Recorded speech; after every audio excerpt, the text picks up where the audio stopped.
الرجیم بسم اللہ الرحمن الرحیم۔ کل کا جو مطلب تھا اس کا خلاصہ یہ تھا کہ شیخ کا جو اشکال تھا بعض معاصرین کے اوپر جو بظاہر صاحب جواہر ہیں،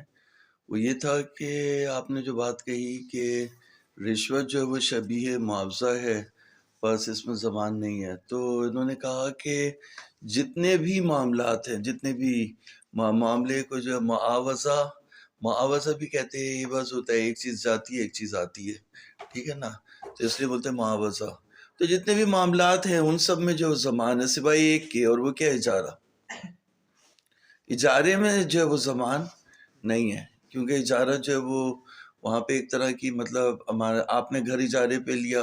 گھر جو ہے وہ جل گیا تو آپ ذمہ دار نہیں ہیں اس کے۔ آپ نے جو ہے گاڑی اجارے پہ لی، گاڑی جو ہے وہ گاڑی جل گئی، خراب ہو گئی، آپ اس کے ذمہ دار نہیں ہیں۔ کیوں؟ کیونکہ ید عنوانی نہیں ہے۔ جہاں پر تسلیت مجانی ہو، یہ لکھ لیں،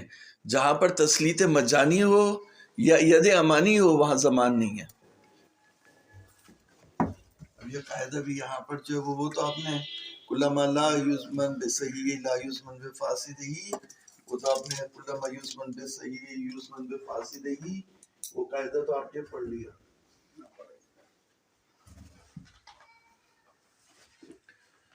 جہاں تسلیت مجانی ہو،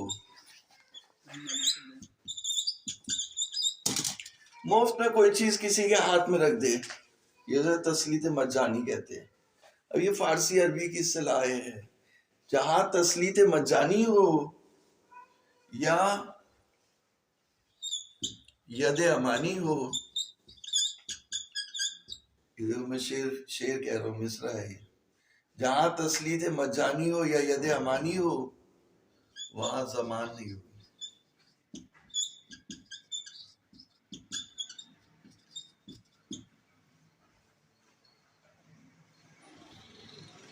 آئیے قاری صاحب کرسی لاؤ۔ السلام علیکم ورحمۃ اللہ۔ وعلیکم السلام ورحمۃ اللہ۔ بسم اللہ الرحمن الرحیم۔ ہم نے یہ بتایا کہ جہاں پر تسلیت مجانی ہو، یہ ابھی تو کل کا ہی یہ شروع ہوا ہے، جہاں پر تسلیت مجانی ہو یا ید امانی ہو، امانت کسی نے آپ کے ہاتھ میں دی اور وہ تلف ہو گئی، آپ ضامن نہیں ہیں، آپ نے کوئی کوتاہی نہیں کی اس میں۔ اگر آپ نے کوتاہی کی، آپ کو کوئی قیمتی چیز دے کے گیا، آپ نے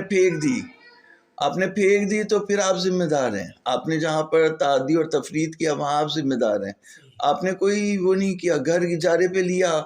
تو گھر جو ہے وہ تلف ہو گیا، ڈاکو لے گئے، یا کوئی چیز اجارے پہ لی، گاڑی اجارے پہ لی، انجن چل گیا، آپ ذمہ دار نہیں ہیں۔ تو ایک قاعدہ یہ بتایا، جہاں تسلیت مجانی ہو، آپ بیٹھے ہوئے تھے، کسی نے مجانی آپ کے ہاتھ میں لا کے دے دیا، مٹھائی کا پیسہ یا رشوت کا پیسہ، یا مجانی کا کیا معنی ہے؟ مجانی یعنی مفت، اچانک نہیں، مجانی یعنی مفت۔ تسلیت مجانی، میں نے کہا نا یہ فارسی اور عربی کی اصطلاحیں ہیں۔ تم لوگوں کو ہمیں سمجھنے کے لیے پہلے جو ہے وہ فارسی سمجھنی ہوگی، پھر عربی سمجھنی ہوگی، پھر سمجھ میں آئیں گے ہم کیا ہوا ہے۔ جہاں تسلیت مجانی ہو یا ید امانی ہو، امانتاً ایک چیز آپ کے ہاتھ میں ہو، وہاں زمان نہیں ہے۔ ورنہ باقی وہی قاعدہ ہے، الید، یہ یاد کرو گے تو کچھ بنو گے۔ الید ما اخذت حتی تؤدی، جو چیز بھی تم نے اپنے ہاتھ میں پکڑ لی، جس چیز کا بھی قبضہ لے لیا، وہ چیز تمہاری اس کے ضامن ہو۔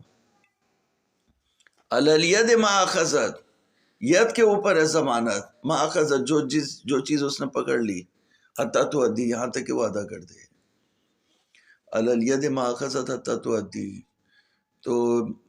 اس سے استثنا بتا دیا، ید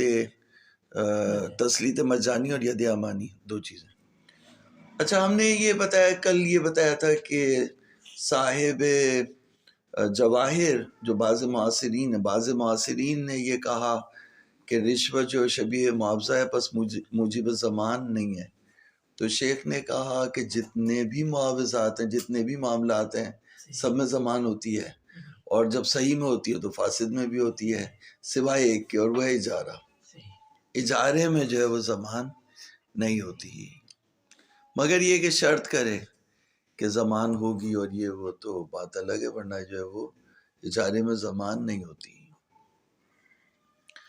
تو شیخ نے کہا کہ یہ جو بات ہے ان کی کہ اگر رشوت اگر معاوضے کی شبیہ ہوگی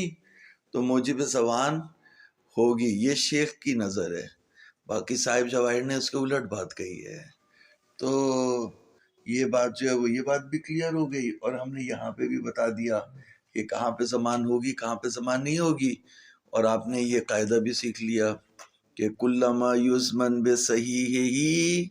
یزمن بے فاسد ہی،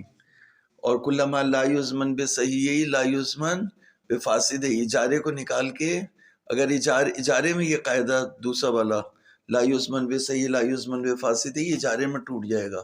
قاعدہ، ورنہ یہ کہ اجارے کو آپ ہٹا دیں تو باقی یہ قاعدہ دونوں سائیڈ اس کی کام کرے گی۔ لا یزمن بے صحیح ہی لا یزمن بے فاسد ہی، جیسے ہبہ ہے لا یزمن بے صحیح ہی تو لا یزمن بے فاسد ہی، اور بے ہے یزمن بے صحیح ہی یزمن بے فاسد ہی، تو اس طرح۔ خوب، اب تین فروعات ہیں، تین یہ فروعات جو ہے وہ تین اختلاف فی الدافع والقابض۔ تو جو دینے والا ہے وہ کہہ رہے کہ میں نے رشوت دی تھی یہ، اور لینے والا قاضی نہیں بیٹے آپ تو میرے لیے ہدیہ لے کے آئے تھے۔ تو اس طرح کے دو تین اختلافات ہیں، تو اس میں شیخ نے کہا کہ کس کا قول چلے گا، اس پہ بات چل رہی ہے۔ فی اختلاف الدافع والقابض لو ادعى الدافع انها هدية ملحقة بالرشوة في الفساد والحرمة ودعا القابض انها هبة صحيحة لداعي القربى وغيرها احتمل تقديم الاول لان الدافع عرف بنيته ولأصالة الزمان في اليد اذا كانت الدعوى بعد التلف والاقوى تقديم الثاني لأنه يدعي الصحة۔ یہ پہلی فرع ہے۔ شیخ کہہ رہے ہیں کہ اگر اختلاف ہو جائے، دینے والا جو لانے والا ہے وہ کہہ رہے ہیں کہ میں نے حضرت آپ کو یہ دیے تھے پیسے کہ آپ میرے حق میں حکم کریں گے، قاضی مکر گیا، قاضی کہہ رہے ہیں نہیں بیٹے آپ نے تو مجھے جو ہے وہ ہدیہ لے کے آئے تھے، آپ رشوت نہیں دی آپ نے مجھے، رشوت کے پیسے الگ لے کے آئے، وہ تو میرا تحفہ تھا۔ تو اگر اختلاف ہو جائے ان دونوں میں تو کس کی بات سنی جائے گی؟ تو کہہ رہے ہیں کہ قاعدے کے لحاظ سے ویسے اگر دیکھا جائے تو دافع کی بات سننی چاہیے، کیونکہ جو دافع ہے وہ اپنی نیت کو بہتر جانتا ہے کہ اس نے کس ارادے سے اور کس نیت سے جو ہے وہ پیسے دیے تھے قاضی کو، تو اس کی بات سننی چاہیے۔ لیکن کہہ رہے ہیں کہ اقوا جو ہے وہ ہماری نظر یہ ہے کہ قاضی کی بات سنی جائے گی، اس لیے کہ قاضی بول رہا ہے کہ صحیح ہے معاملہ، اصالت الصحہ کے مطابقت سے بات کر رہا ہے کہ یعنی تم نے ہدیہ دیا تھا، ہبہ دیا تھا، ہبہ کیا تھا اور ہبہ صحیحہ کیا تھا، اور وہ کہہ رہے ہیں کہ نہیں میں نے تو رشوت دی تھی، تو وہ الٹی بات کر رہا ہے، اور قاضی جو ہے وہ صحیح بات کر رہا ہے، یعنی خلاف شرع بات کر رہا ہے، وہ فساد کی بات کر رہا ہے،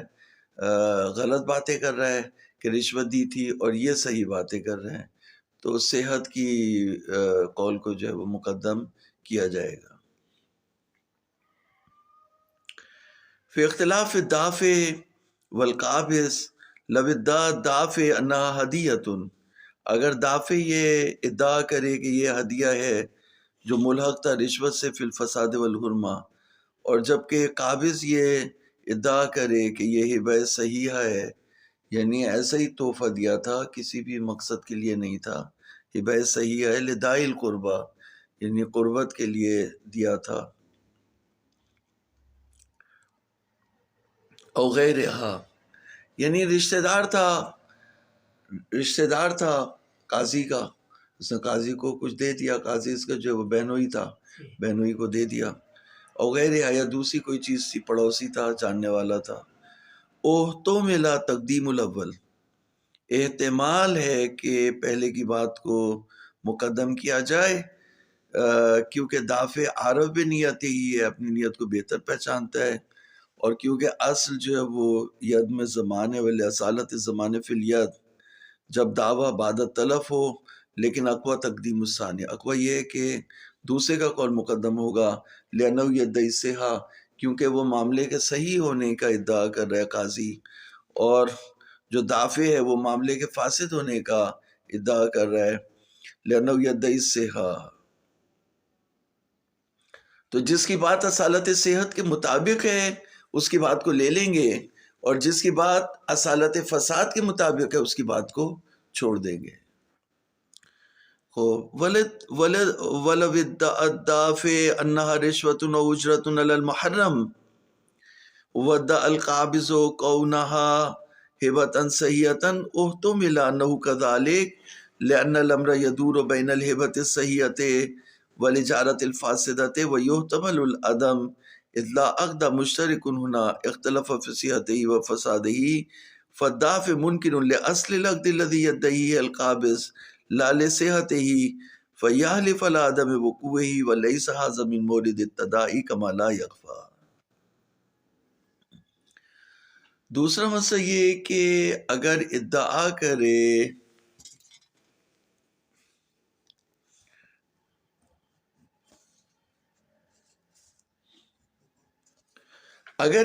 کرے دافع کہ یہ رشوت ہے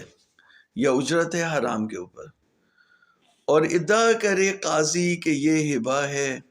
اور صحیح ہے، تو دافع یہ ادعا کر رہے ہے کہ یہ رشوت ہے،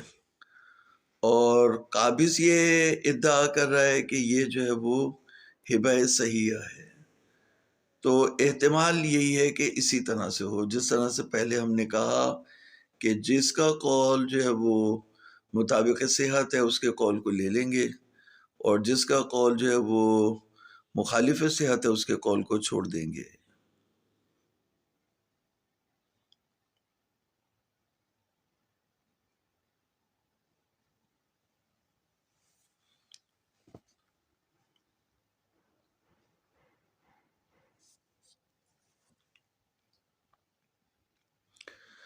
خوب کہہ رہے ہیں کہ اس لیے کہ عام دائر ہے بین ہبہ صحیحہ اور اجارہ فاسدہ۔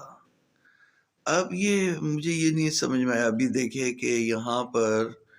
جو پہلا مسئلہ تھا اس میں کیا تھا